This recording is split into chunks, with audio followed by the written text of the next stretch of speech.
So I'd like to welcome you to Wednesday Pause. Today I wanted to talk a little bit about when we do meditation or prayer, how we actually think about our thoughts. That sounds crazy. I'm going to be using language like that the whole time. But kind of dealing with thought, I do think there are times where we've talked about this before, that our thoughts really cause a lot of our suffering.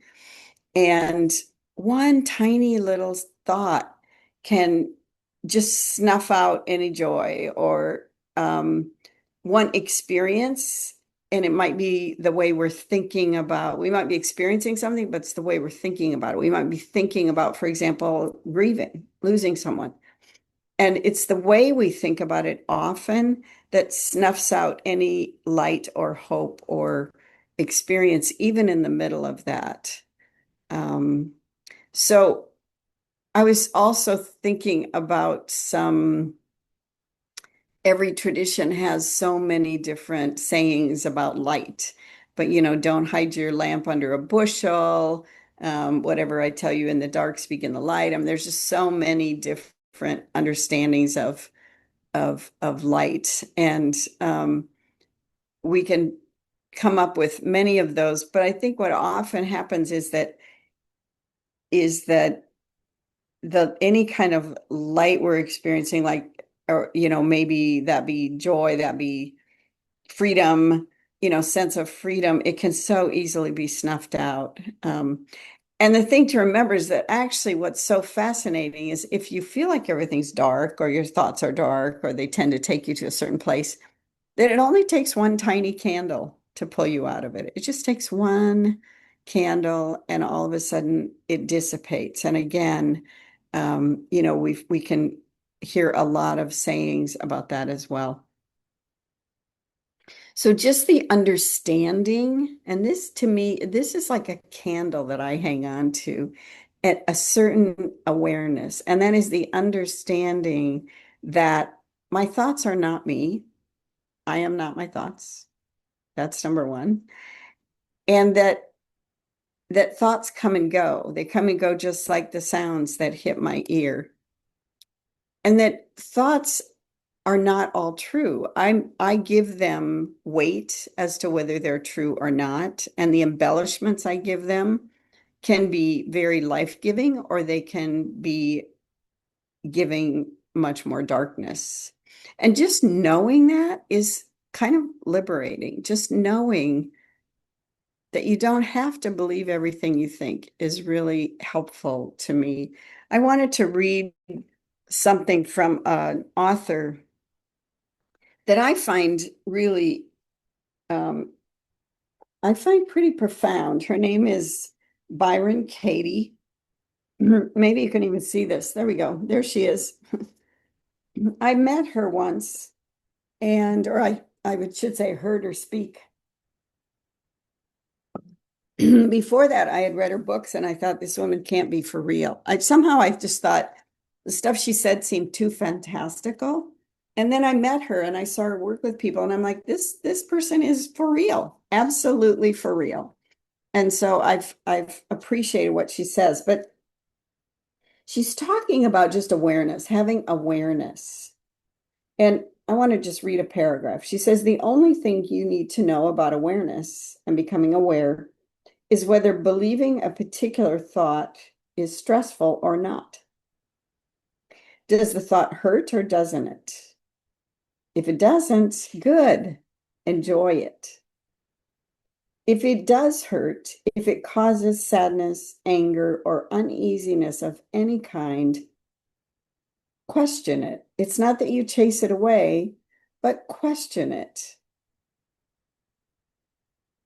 Kind of open your mind to whether that thought is something that is helpful, is real, wherever it's taking you. She says suffering can be optional. It doesn't have to last for years. It can get down to months, weeks, days, minutes, seconds. Eventually, when the same thoughts arise, The ones that used to make you suffer, you can become at ease with them. In fact, you're lit. You walk down the street shining like a 1,000-watt bulb. When you think, for example, I need my mother to love me, you just laugh because you are aware of that thought that has recurred so many times, and it's something that you just told yourself over and over. This can happen thought after thought after thought. So the idea is that as we begin to observe our thoughts, excuse me, so much the same way that we observe a sound hitting our ear, we begin to notice repetitive thought. And even if we're in a difficult time, so even, for example, if we're grieving, often the thoughts are about what we've lost. And even those things are what we kind of create in our mind. For example, when I was deeply grieving once, a person said to me, we grieve the things we never even knew we had. For example, the future we thought we were going to have with that person. That is so real in our thoughts that we actually grieve when we think about it.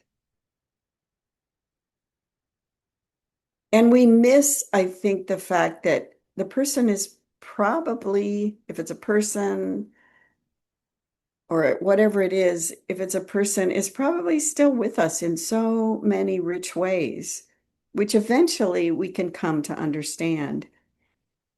But at the time, we let certain thoughts catch us, like, my future is completely ruined. I mean, we take ourselves to these long thoughts that are so dramatic. And we never even had the future. It was just in our thoughts. But what we have is now. And right now we sit with it. Sometimes it feels sad. Sometimes a thought is connected to a deep-seated emotion. And if we just stay with the emotion instead of the thought that carries us off into a lot of more trauma and more drama, just stay with the emotion, just stay with what it is, and understand that grieving is natural, that it's okay to be sad, and we don't have to create all kinds of stories that just make it worse and worse and worse.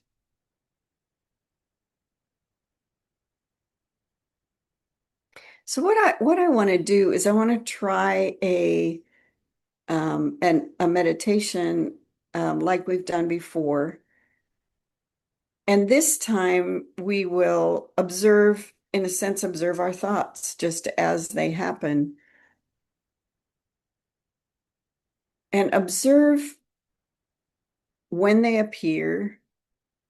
We might observe the character of them and then see if we can just let those go and not take hold and create a whole story for us.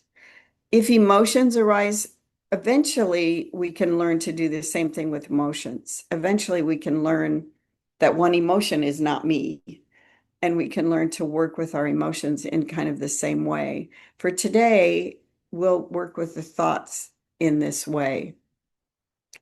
I just wanted to say that I was with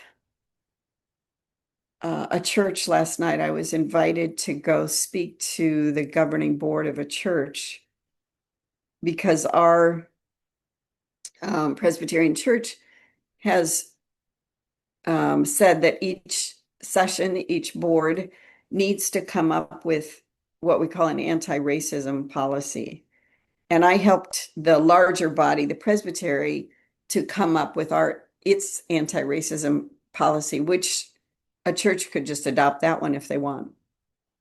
But there were people on this session that were pretty opposed to this. They didn't understand anything about racism. They didn't understand, well, they did. They had an understanding. They didn't understand why the church, why is this important in the church? Why is this important? And I was so struck as we talked to people. We had a good conversation about it, but I was so struck at how people have And I do the same thing, but they have certain thoughts in their head and they're just convinced they're true. And they were saying things, and I had just read tons and tons of statistics about racism, and they were saying things like, we have anti-discrimination laws, so there's no racism in this country. There's no difference between the health care that some people receive and the health care that others receive as a group.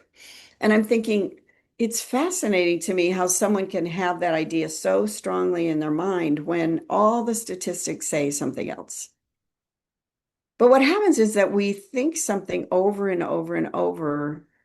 We have it substantiated over and over and over to the point that we just believe that it's true. And I found myself needing to tell myself the same thing. I can't just hang on to what I think is true. I need to listen and realize, oh, what is true is the experience and the thought, the belief of these people. I need to understand that there is something there, though, that there are people who are saying that. And it's important for me to listen. It's important for me to know what it is they're saying and what the fears are. And in the end, we talked a lot about fear, a lot of fear. So it's a bit of an aside, but I realize how we get a hold of a thought and then we just build on it until we're convinced it's true. And that can be about politics, that can be about our faith, that can be about experiences we have. It can be about anything. It can be about our own self, how we view ourselves. It can be about another person. And so, how do we just loosen that a little bit and kind of let that candle drive out some of um, the thoughts that bring so much discomfort to us?